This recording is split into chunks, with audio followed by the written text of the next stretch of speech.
Hey YouTube, it's JP Dillon. I picked this up over the weekend at a flea market, and this is a 1970 Zenith model R430, and this was a top-of-the-line table radio for its time. You see that it's got your bass and treble controls, long-distance tuned RF, a signal strength meter, a broad dial, and a very large speaker. I don't know if there are tweeters behind here, but we're going to find out. Now, if we take a look at the bottom, we can see here, or maybe we can't see here, Zenith Radio Corp, model R430, serial number K3095739, and it's also in French. Canadian market, maybe. Just say printed in Canada. And on the back, you can see that the back is completely sealed except for this quote-unquote bass booster port. It's a bass reflex. But most notably, this is not a US-made Zenith. This is manufactured in Korea to the standards and specifications of Zenith Radio Corp, Chicago, USA. Clearly printed here. You've also got an RCA jack for an external speaker, and it draws 0.17 amps, so just a little over 100 watts. 100 watts, I think. Isn't it right? Let's do the math here. Wow. 0.17 amps. That can't be right. It's got to be like 10 watts. I'm thinking my brain just isn't working. Yeah,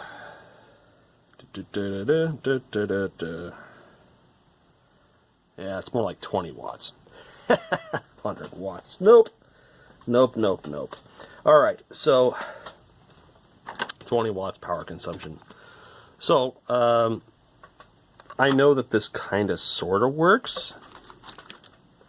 What I need to do is cut the ties holding this cable together, and they just use, by default, one of these inductive coupling antenna sleeves that use the line cord as an antenna. I almost always substitute those with a real FM antenna or an outdoor antenna or something like that, but let's plug it in. You can see that it's got one flaw here, but that's about it. It's otherwise very nice looking. And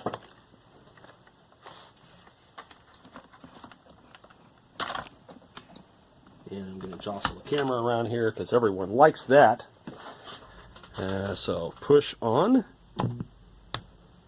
Here it come up, stabilize. Scratchy volume control.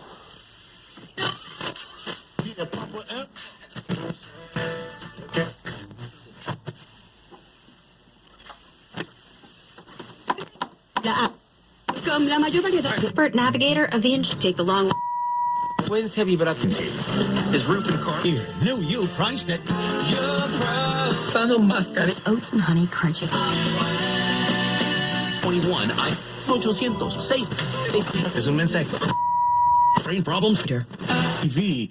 And get me to hold up your. Oh baby, 3 shots. Se le reunió. We definitely have some issues with sound. Dirty push button switches. Can kind of get it at the sweet spot and get it to work. You know, early on in January. I feel like I did.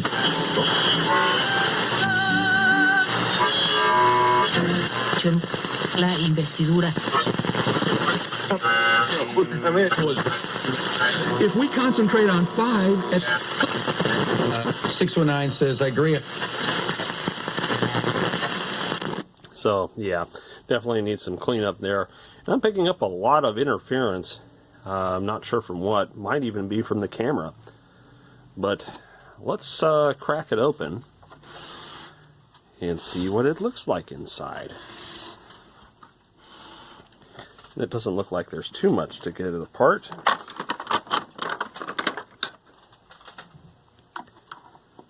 Undo our little antenna sleeve. Radio overall sensitivity doesn't seem terrible.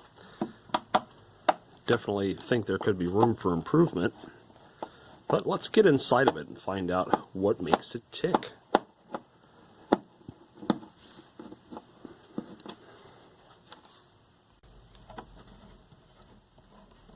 These are deep screws.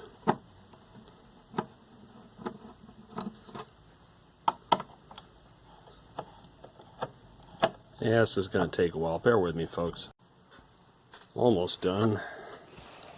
4 more to go.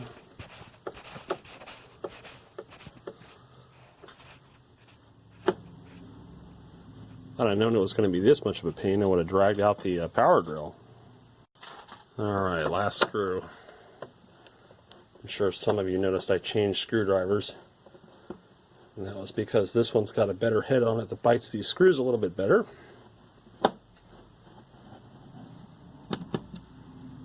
Okay, let's see if I can get the back off without destroying it.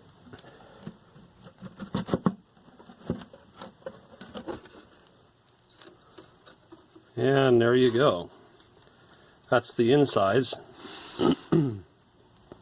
Samsung speaker driver. Look at the size of that magnet. That's huge. It's got an actual power transformer. This might actually, well, that looks just like a standoff. This looks more like an audio amplifier transistor or an audio amp IC, or maybe this is, and this is just a subsidiary heatsink. This is coming off over here. 2200 microfarad there, probably for the power supply. Samsung, huh? Samsung made radio. Let's take a look inside. Just pop this off the camera mount here. Shed some light on things. Yeah, there's your IF alignment locations. Tells you which one's with which. So you can kind of twerk and tweak your way through the alignment. It's got a real tuning condenser on it. That's a 3-gain. No BS there. Looks discrete transistor for the IF stages too. You've got an LA201. I wonder what that is there. We'll have to look that up in a minute. And then you've got the other one, which is a Hitachi TBA 810SH. That could be your audio output. You can see here that they've got the external speaker jack just paralleled up with the internal speaker. And this is a fairly decent travel speaker. It's got nice soft cloth suspension on it. And it looks like they're trying to do a bass reflex port with that. Just taking a look at things here. You've got your rectifier diode there. That's probably your main electrolytic there. Not sure what they're using for an output capacitor. The bass response wasn't really all that good. I didn't think so anyway. But yeah, that's taking a look at that. Definitely not going to be easy getting to the push button switches over here. I think I'm going to desolder the speaker jack, and so I can have the cover free. And then we'll see if there's an easy way to access and clean those switches, because they were definitely problematic. The sliders I can just do from the front, but yeah, the push buttons are a different story. So getting the cover away, it doesn't look like we get much more access to those push buttons. So the good news is that it looks like the chassis is just held in to the plastic front via a couple of screws.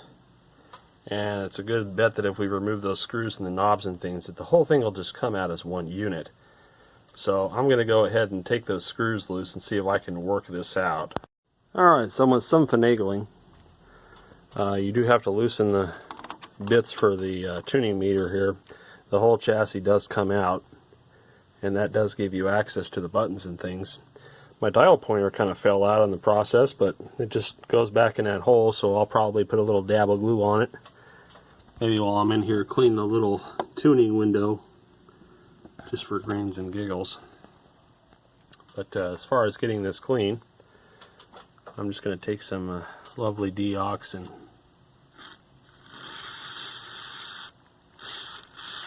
trickle it down into the switches, let the capillary action do its job, and then clean everything up.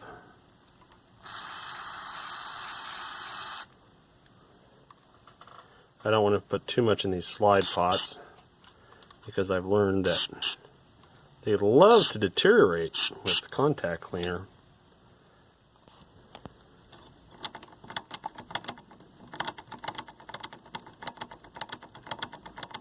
Just work that a little bit.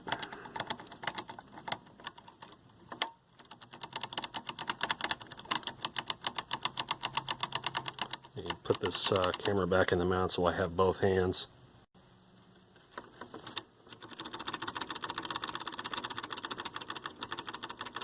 I think once we're done cleaning all the switches and things, we'll put this back together, and then we'll do an alignment on it. Just a basic one. See if we can improve the sensitivity a little bit of it.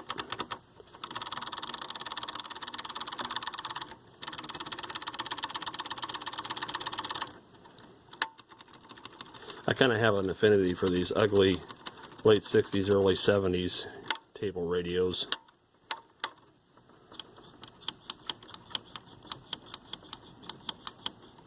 The fact this one has bass and treble is commendable.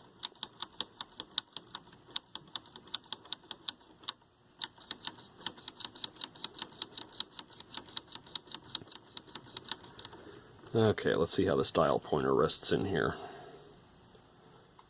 Should just be a press fit of some kind. Oh yeah, that's all it is. Of course now it's not going to want to come out until I go to put it back in the cabinet.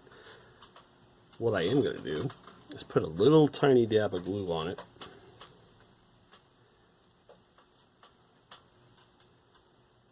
Just so it'll hold itself in there.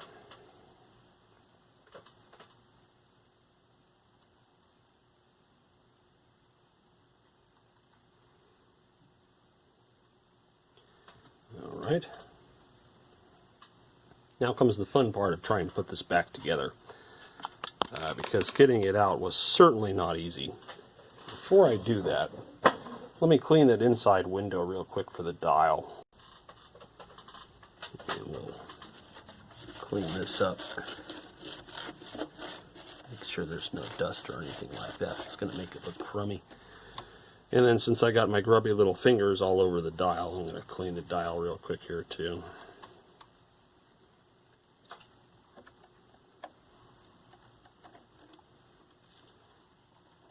It's also true that this is like really stiff, this tuning apparatus here.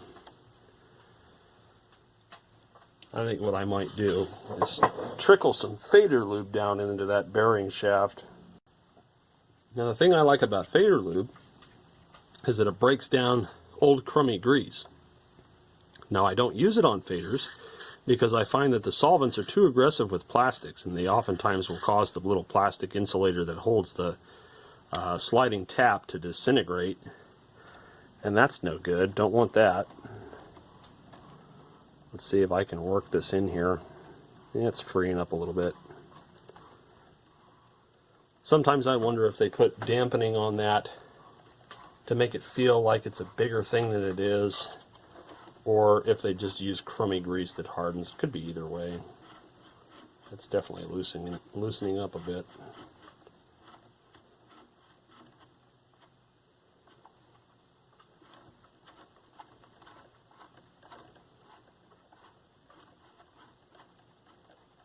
And the more I work it, the happier it gets.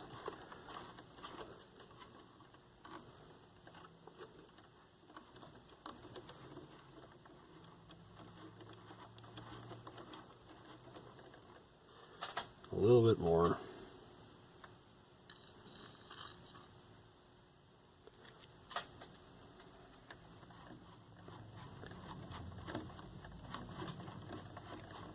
Yeah, now it's like really easy to spin. Okay, so now we have the fun task of trying to get this back in here.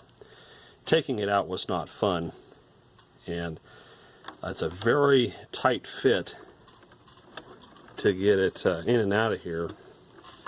We also have to pull the slack on the meter leads. And we're going to try to get this back in here without breaking it, which is going to be a task in and of itself, because they give you absolutely no clearance, and you have to be very careful that you don't break your dial pointer, that you don't break the little push button switches that we just cleaned. And then we have to get it all lined up with the mounts here. And we also need to get the push buttons through the holes. So let me guide that in. See if I can do that. We got to push the little felt thingamajiggas out the way. Yes, yes.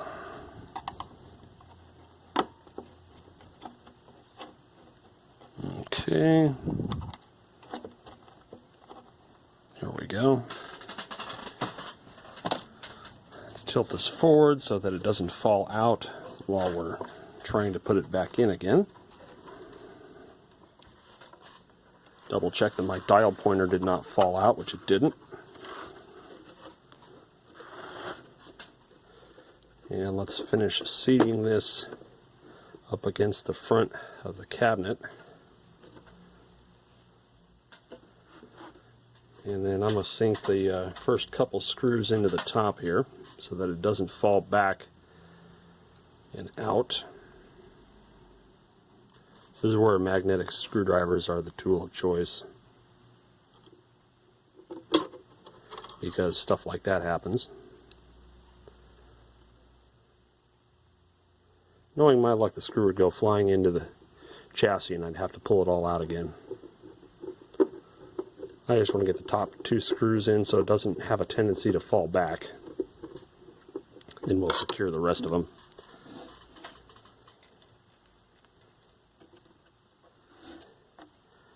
That's probably in there enough where I can feed this one.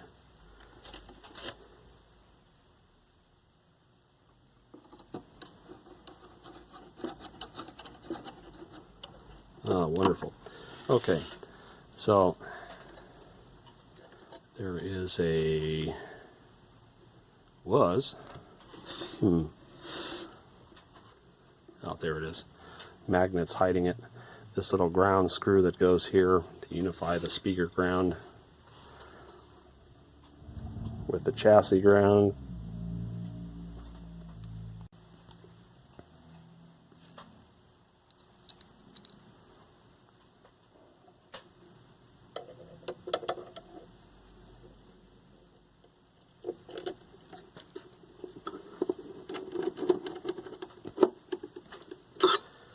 Alright, now I just got to do the two bottom screws to hold the chassis in. We'll stick the knobs back on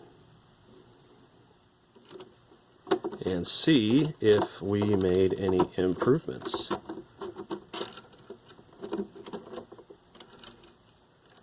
Of course, there's always one that wants to fight you. Step away from that for a second. Let's try this one.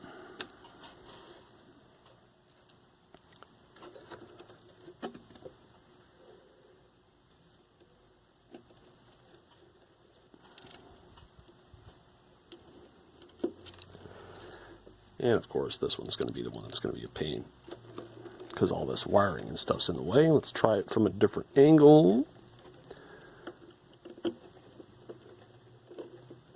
Alright, so that one goes back in. And then this one on the bottom left here was really wanting to fight me. Not sure why.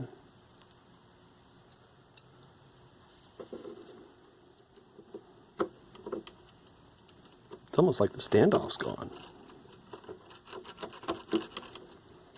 Feels like it is. Maybe I'm nailing it from the wrong spot. Or maybe the little chunk of plastic that held it in place broke off. Because the screw just goes right to the floor. Interesting.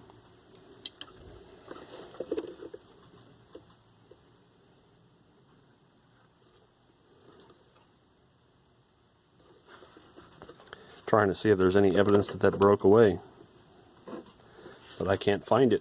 Maybe it's split and maybe the plastic just decided to give up. That would be unfortunate. Just dropped the screw on the ground.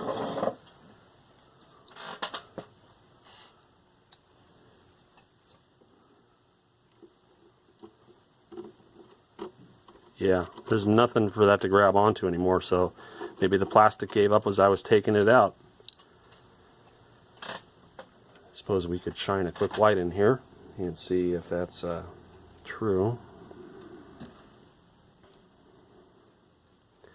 Oh yeah, that bossing's done.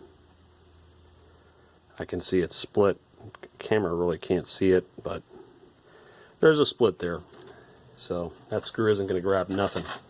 That's unfortunate. So I'm going to apply a little bit of pressure from the rear as I put the knobs back on.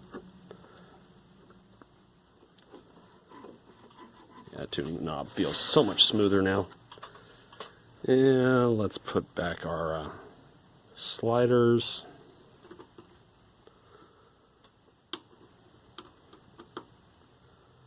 Come on.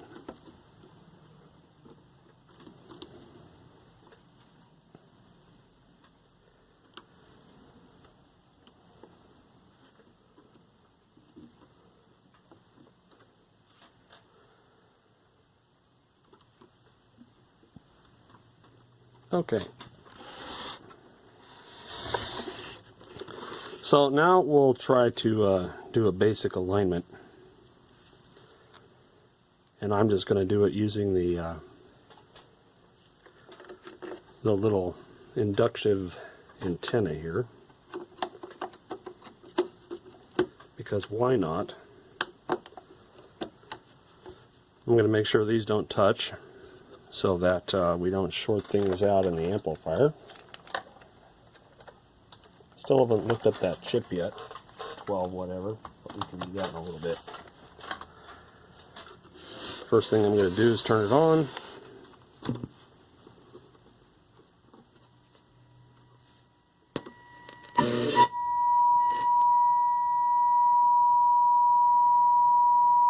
Our signal strength meter works.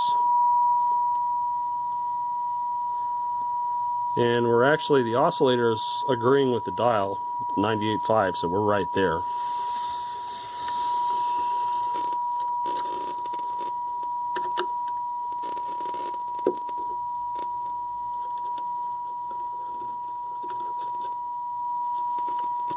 Now, it's not quite secure on there.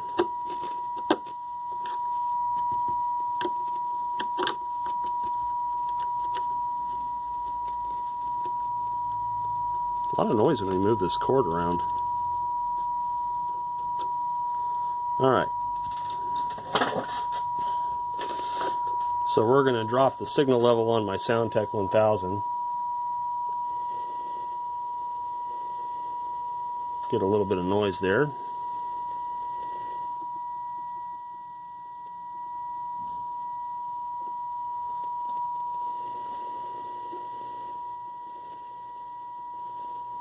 Try to find that sweet spot. Alright.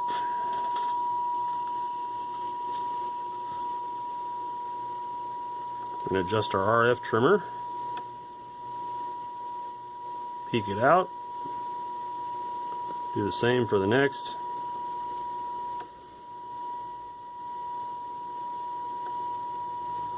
Okay. Now, just judging by the style of IF this is probably your AM, And this is going to be your FM and your detector.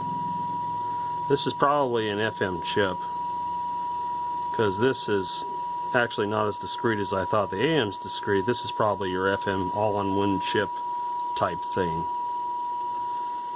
So in here I have a little carbon-based tool.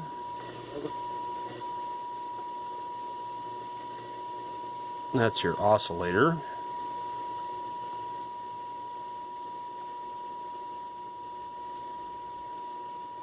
Just peek all these out. See, no change there. Put it back. And this down here is probably your detector.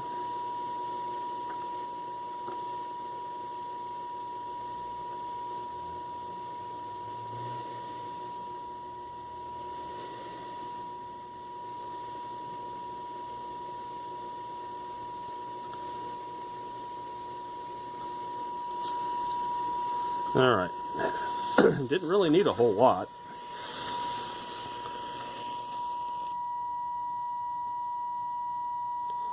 So that was our sweet spot. I'm going to see if by adjusting the detector, if our tuning meter goes up and down.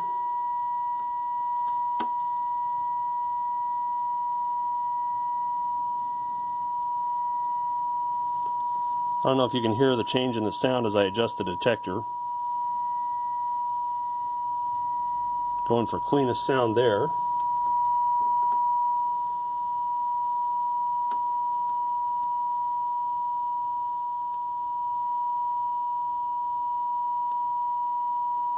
Peeking for best audio there.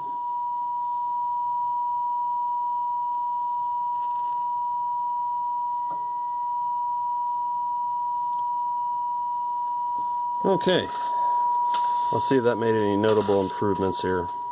Our gift to you with new healthy.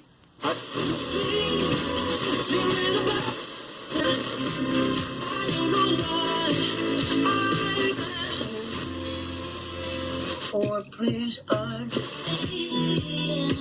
life, or to see the thing. We hear Houston person. RS.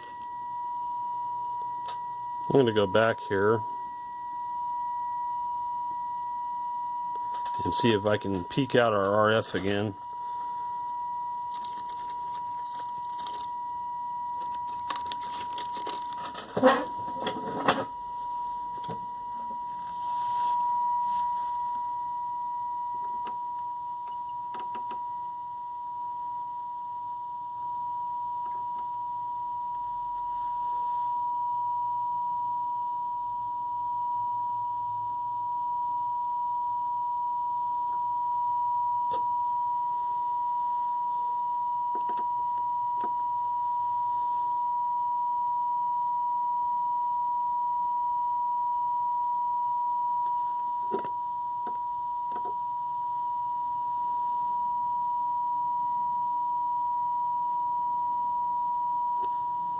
Yeah, I think that's as good as it's getting.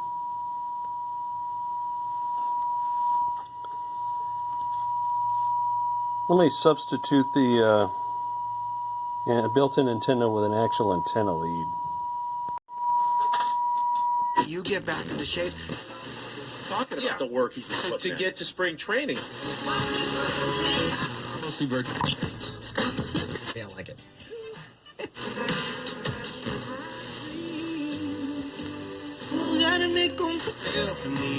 It's a little better. These are awesome for stacking up in your...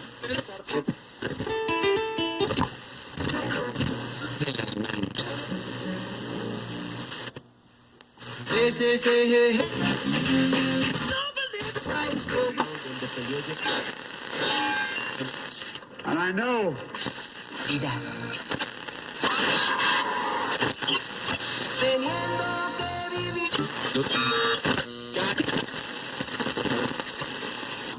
Alright.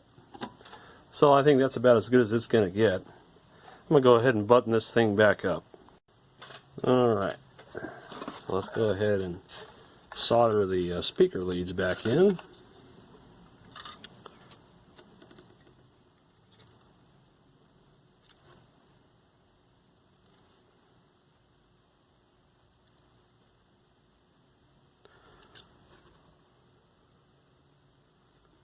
So this LA 12 something or other is in fact an FM IF chip. This one down here is your audio amp, kind of like what I figured. So I'm guessing this was made by Samsung for Zenith, because that's the only Korean company I can think of that would be making a radio like this. And we could see that the build quality for the time, although it's not Zenith's real build quality, they'd probably still be using point-to-point, or at least to a degree. It's not a cheap thing. It's got a real tuning condenser in it. It's got a decent IF strip. It's got a speaker with a large magnet, a lot of travel. And it's not a bad thing. But it's definitely not an American Zenith.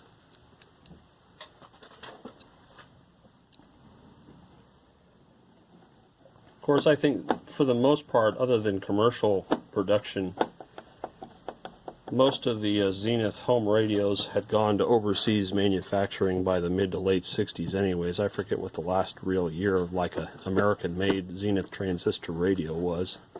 Someone will know.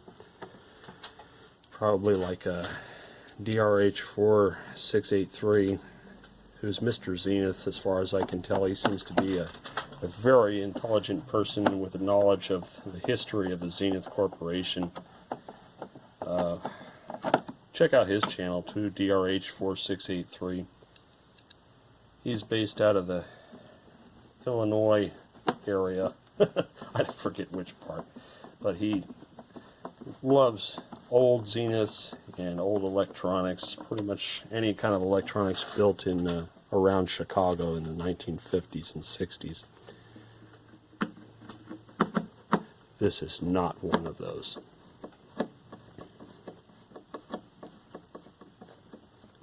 Alright, 2 screws to go. They certainly do put enough on here. But I suppose it's better than the back buzzing and rattling whenever you crank it up. Switch to my shorter screwdriver so I don't bash the camera trying to put the screws back in.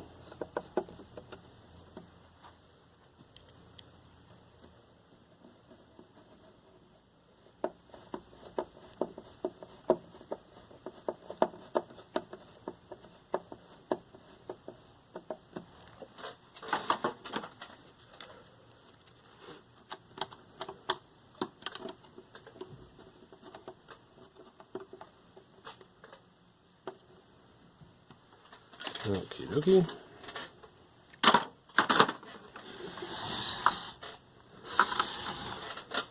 All back together. Hay que restaurar, Rabucho. Hay que sanar. I forget what. 33. El reto principal.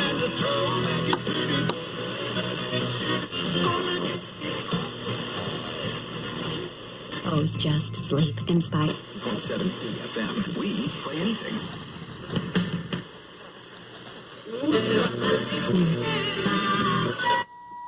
Definitely does better with an external antenna. The line cord coupled one really doesn't do it too much justice. Contracts. Amazing coughing.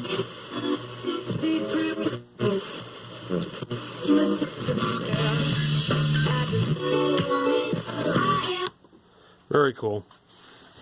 So that's it on the Zenith R430. Definitely benefits with an external antenna. The internal one makes it just kind of pathetic. But it really didn't need much other than some control cleaning. Even a basic alignment really didn't help it much. It's still fairly decent. Our reception inside of this big cinder block building is kind of poor. But just thought I'd like to share. Hope you guys enjoyed the video, and more stuff to come soon.